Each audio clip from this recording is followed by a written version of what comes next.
जम्मू कश्मीर से, जहां Asian championship Bharat के कप्तान कार्तिक का बगटोटी गांव में भव्य स्वागत। जहां खबर है जम्मू कश्मीर से, जहां एशियन चैंपियनशिप भारत के कप्तान कार्तिक का बगटोटी गांव में भव्य स्वागत। और क्या कहा डीडीसी तेरी संगीता शर्मा ने, और क्या कहा एक्स सरपंच मोहम्मद अरशद और मोहम्मद तारिक ने।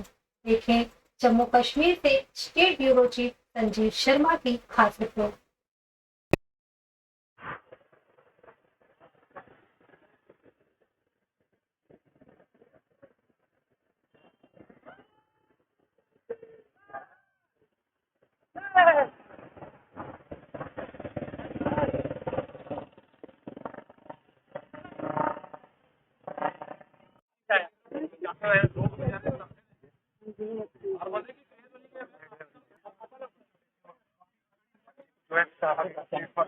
सर एक बहुत बड़ी अचीवमेंट है।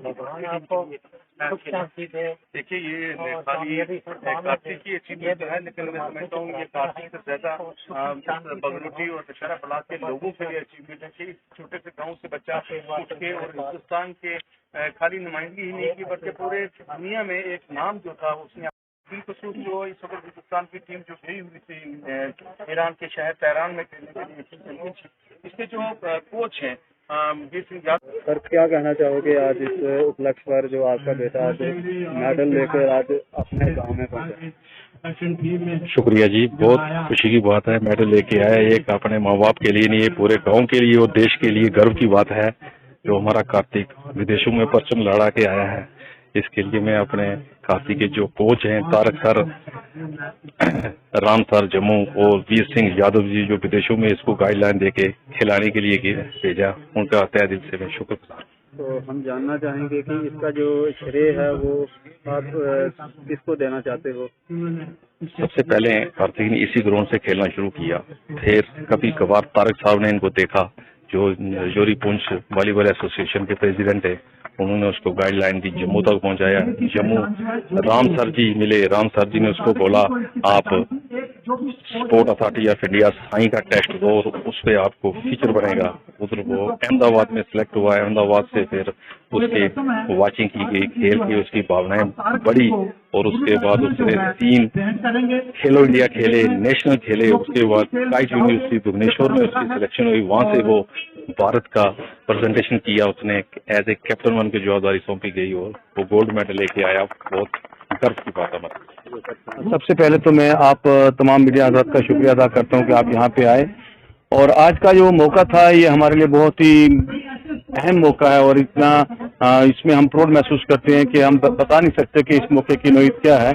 आज हमारा इस धरती का एक सपूत जो है वो हिंदुस्तान की नुमाइंदगी करते हुए खाली हिंदुस्तान की नुमाइंदगी नहीं बल्कि एज ए कैप्टन हिंदुस्तान को रिप्रेजेंट करने के बाद, एशियन चैंपियनशिप में ब्रॉन्ज मेडल हासिल करने के बाद और हिंदुस्तान की टीम को 13 साल के बाद वर्ल्ड चैंपियनशिप में क्वालिफाई कराने के बाद अपने घर पहुंचा है।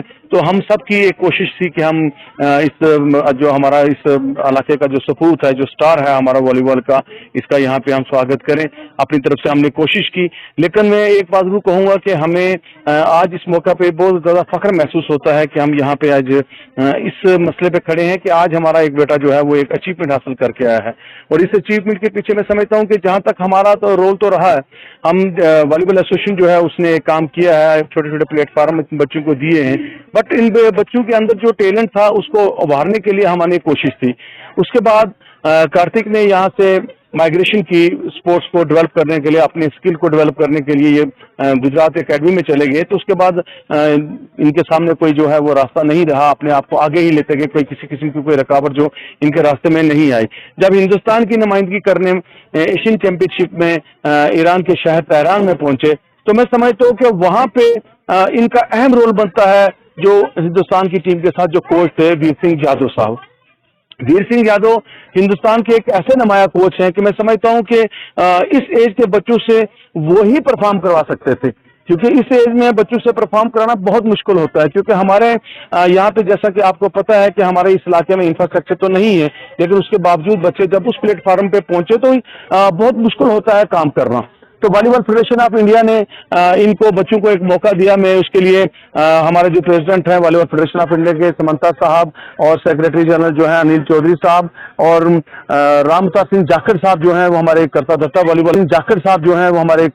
वॉलीबॉल फेडरेशन ऑफ इंडिया के हैं। मैं उनका मशकूर हूं कि क्योंकि जिस किस्म की सिलेक्शन होती है उससे पता चलता है, क्योंकि अगर इस पिछड़े इलाके का बच्चा हिंदुस्तान की टीम में सेलेक्ट होता है तो इसका मतलब है कि सिलेक्शन फेयर होती है। तो इसके लिए हम उनका शुक्रिया अदा करते हैं कि हमारे बच्चों को ये मौका दिया।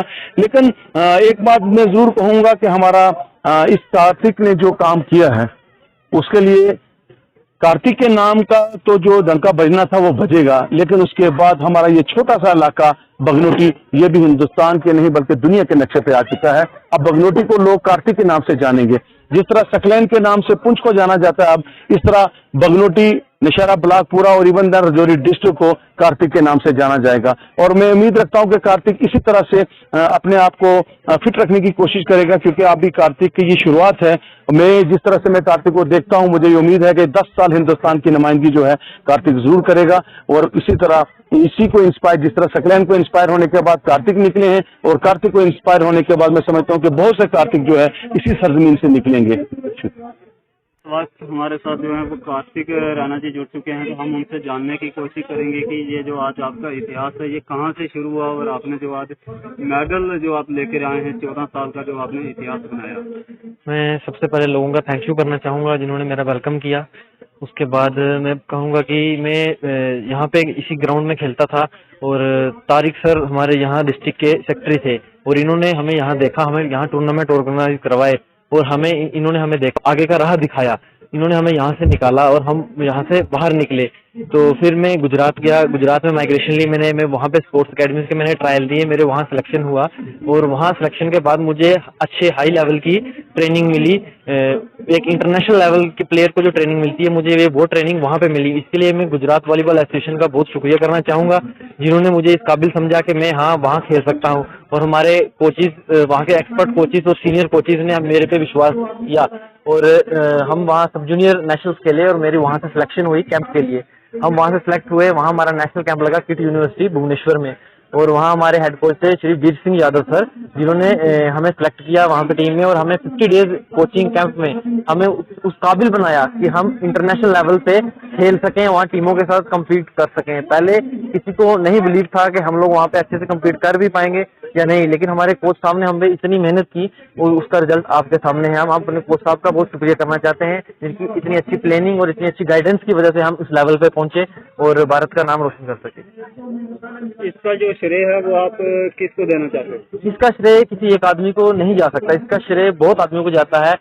जम्मू की वॉलीबॉल फेडरेशन जिन्होंने स्टार्टिंग में मुझे सपोर्ट किया, Gujarat volleyball association, Gujarat sports academy of Nadiad और हमारे वहाँ के coaches Shri doctor Ajay Jangra sir और हमारे कोचिज वीर सिंह यादव सर, जिन्होंने हमें बार बार ट्रेनिंग दी, हमें हमारी कमियां बताई। इसलिए ये श्रेय किसी एक को नहीं जा सकता। और ये श्रेय कहते हैं कि मैंने मेडल लाया, लेकिन एक टीम में 6 आदमी खेलते हैं, ये 6 आदमियों की मेहनत है, फिर उसकी वजह से मेडल आता है। एक आदमी टीम गेम में कुछ नहीं कर सकता, 6 मिलके खेलते हैं तभी तो मेडल आता है, नहीं तो ऐसे ये बहुत मुश्किल है इस तरह के एक आदमी की परफॉर्मेंस से। कार्तिक, आपने अपनी कंट्री को रिप्रेजेंट किया, कितनी खुशी महसूस?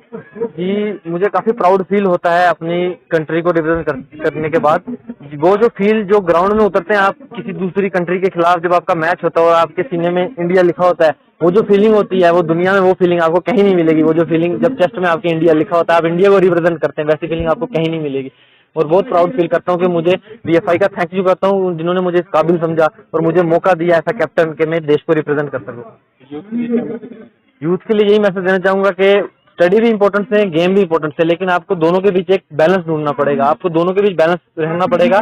आप ग्राउंड में आइए, एंजॉय कीजिए, आप गेम खेलिए, आप फिजिकली और मेंटली फिट रहेंगे, आपको स्टडीज में भी मदद मिलेगी और आप गेम में भी आए। गेम्स में बहुत स्कोप है इंडिया में, हमारे गवर्नमेंट ने बहुत स्कोप्स निकाले हैं, इस वजह से बहुत युवा आ रहे हैं स्पोर्ट्स में। मैं सभी को चाहूंगा कि सभी को एक बार अपना हुनर आजमाना चाहिए स्पोर्ट्स में।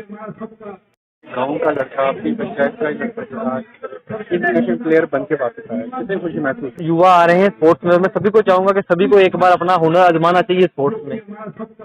गांव का लड़का अपनी पंचायत का इंटरनेशनल प्लेयर बन के वापस आया, कितनी खुशी महसूस कर रहे हैं? अंकश जी, खुशी का तो कोई ठिकाना नहीं है। आज हमें नाज है इस धरती पर और हमारा खुशी से आज जो सीना है चौड़ा हो गया है कि कार्तिक भाई ने जो काम करके दिखाया है उससे हमारे पूरे देश का नाम जो है इसने रोशन किया और हमारी जम्मू कश्मीर का नाम रोशन किया, बल्कि हमारे इस गांव का जो इसने नाम रोशन किया, ये करना हर एक के बस की बात नहीं है। आज हमें बहुत ही खुशी महसूस हो रही है और बहुत गर्व है हमें। अक्सर देखा जाता है युवा जो है वो कुछ जो नशे की तरफ चला जाता है, लेकिन कार्तिक ने दूसरे यूथ के लिए एक एग्जांपल सेट की है इंटरनेशनल प्लेयर बनती। जो लोग नशे कर जाते हैं उनको आप क्या करेंगे? ये एक बहुत बड़ी बात है सर, यहाँ से गांव से निकल के एक इंटरनेशनल मैच खेलना और फिर टीम की क़यादत करना, टीम की कैप्टनशिप करना और मैच जीत के ब्रॉन्ज मेडल इंडिया का नाम लाना और इंडिया का नाम रोशन करना। इसी तरह जो लोग नशे में मुब्तला है, मैं उनको ये कहना चाहता हूँ, ये नशे से अपनी ज़िंदगी क्यों बर्बाद कर रहे हो। चंद दिन पहले हमारे यहाँ एसडीपीओ साहब ने एक मीटिंग रखी थी, वहाँ भी हमने ये सवाल उठाया था कि यहाँ से कुछ लड़के जो है ये गलत रास्ते पे जा रहे हैं और हम आपकी सपोर्ट करते हैं, आप उनको अगर रोको। मैं उनको कहना चाहता हूँ कि आप एक कार्तिक जैसा बनकर अपने नाम का देश, अपने देश का नाम रोशन करो। आज हम सबके लिए बहुत खुशी का दिन है कि जो कार्तिक रैना जी हैं, जो एशियन वॉलीबॉल चैंपियनशिप जो है ईरान में हुई थी, उसमें खेलकर उन्होंने ब्रॉन्ज मेडल जो जीता है, तो आज वो अपने देश का, अपने गांव का और तिरंगे झंडे को बुलंद करके आज अपने गांव भगनौटी में पहुंचे। हम दिल की गहराइयों से और माता पिता को, उनके परिवार के सदस्यों को और उनके जो टीचर हैं उनको और जो कोच हैं उनके मोहम्मद तारिक, उनको भी बहुत बहुत मुबारकबाद देते हैं कि उनकी इस कामयाबी के पीछे उनका बहुत बड़ा हाथ है। और बाकी भी जो युवाएं हैं, मैं उनसे यही उम्मीद करती हूँ कार्तिक जी को अपना रोल मॉडल मानकर आप अपने गांव का, जम्मू कश्मीर का और पूरे देश का नाम रोशन करें। यूथ के लिए मैं यही कहूंगी कि आप कार्तिक रैना जी को एक मॉडल, अपना जो है रोल मॉडल मानकर उसकी तरह ये छोटे से ग्राउंड से जो खेलकर आज उसने देश का नाम रोशन किया, उसी तरह आप भी जो है वो अपने देश का, अपने गांव का जो है वो नाम रोशन करें। लेकर कुछ समस्याएं जो है वो आ रही हैं, इस बार आप प्रशासन से क्या अपील करना चाहते हैं? मैं आपको बता दूं कि पीछे भी हमारे यहाँ जब टूर्नामेंट हुए वॉलीबॉल के, तो हमारे जो स्पोर्ट्स की काउंसिल के जम्मू से चेयरमैन थे वो आए थे, तो उन्होंने एक इंडोर स्टेडियम यहाँ पर हमने एक साइड देखी है। हमारी यही कोशिश है कि आज हम ये जनता को यही कहेंगे कि हमारी ये कोशिश है कि इस पंचायत में एक इंडोर स्टेडियम हो, ताकि यहाँ से मतलब कई कार्तिक जो है वो जो है अपने देश का नाम जाके वो वॉलीबॉल में खेले और देश का नाम रोशन करें। कब तक इसका जो है वो काम स्टार्ट करवाया जाएगा? जनता बहुत जल्द, हमारी कोशिश है कि बहुत से जल्द हमारा जो है इंडोर स्टेडियम जो है ये इस पंचायत में बने, ताकि हमारा जो यूथ है, इतना इंटरेस्ट है उनको गेम्स के प्रति। तो यहाँ हमने देखा कि कई बार छोटे से ग्राउंड में वॉलीबॉल के कैंप लगते हैं। हमारी यही कोशिश है हमारे यूथ के लिए जो है एक इंडोर स्टेडियम जो इस पंचायत में बनाया जाए, ताकि वो अपना जो है टैलेंट जो है वो अपना दिखा सके।